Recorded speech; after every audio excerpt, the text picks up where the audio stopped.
Сәлеметсіздер ме, құрметті оқушылар? Бүгін бізде қазақ тілі сабағы. Сабағымыздың тақырыбы болашақтың энергиясы. Оқу мақсаты коммуникативтік жағдаятқа сай ғылыми және халықаралық терминдерді, ғылыми деректерді орынды қолданып, диалог, монолог, полилогта өз ойын дәлелді жүйелі жеткізу. Сөйлем ішінде бірыңғай мүшелер және айқындауыш мүшелерді қолдана білу. Сабақ соңында күтілетін нәтиже коммуникативтік жағдаятқа сай ғылыми және халықаралық терминдерді, ғылыми деректерді орынды қолданып, диалог, монолог, полилогта өз ойын дәлелді жүйелі жеткізеді. Сөйлем ішінде бірыңғай мүшелер және айқындауыш мүшелерді қолдана біледі. Бізге берілген оқылым мәтіні жел мен күннің қуаты. 2050 жылға дейінгі әлемдік энергияның 1/3 бөлігі күннен, желден, басқа да баламалы көздерден алынуы тиіс.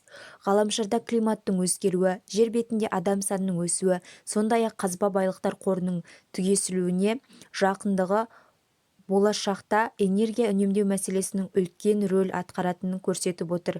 Мәселен, сарапшылар жер бетінде 1,5 миллиард адамның электр энергиясын қолдануға мүмкіндігі жоқтығын, ал 1 миллиардтан астам адам сапасы төмен электр энергиясын пайдаланатынын анықтаған.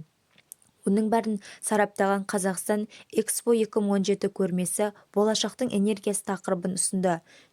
Жерінде минералды ресурстар мен қазба байлықтың үлкен қоры бар.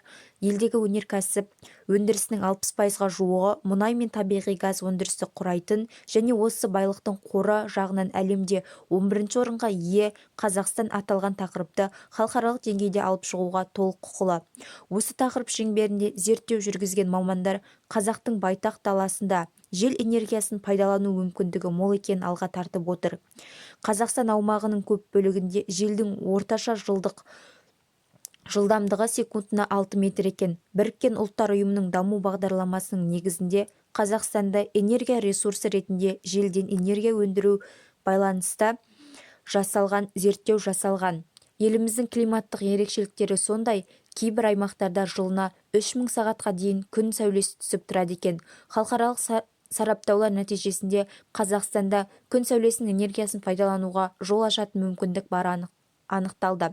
Сөйтіп, Астана болашақтың энергиясы тақырыбын әлемдік деңгейде алып шығып, адамзат үшін маңызды мәселе көтеріп отырғандығын дәлелдейді.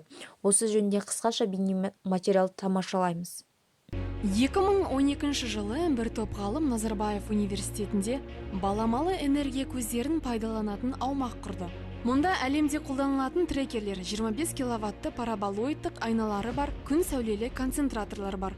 Сондай-ақ ғимаратты жылытуға арналған күн коллекторлары, жылулық геотермальдық насостар, жел турбиналары, күн панельдері жұмыс істейді. Energy Dashboard, яғни энергетикалық аспап панелінің көмегімен басқарылады.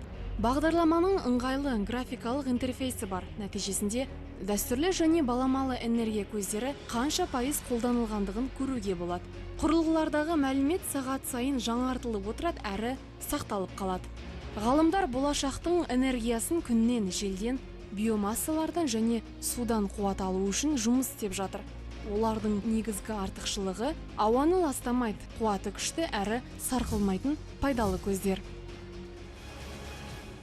Енді бағдарламадағы соңғы 30 күн ішіндегі мәліметтерге тоқталсақ, университет аумағындағы жаңартылған энергия құрылғылары 522 килограмм көмірқышқыл газының ауаға шығарылуының алдын алды.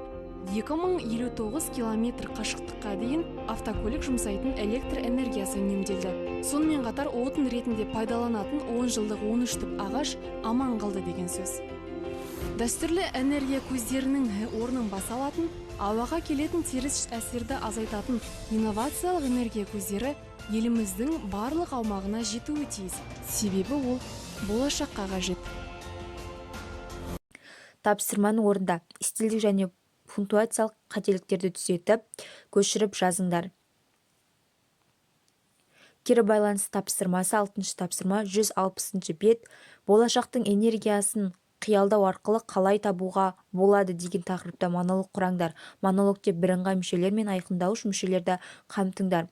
Осымен бүгінгі сабағымыз аяқталды. Сау болыңыздар.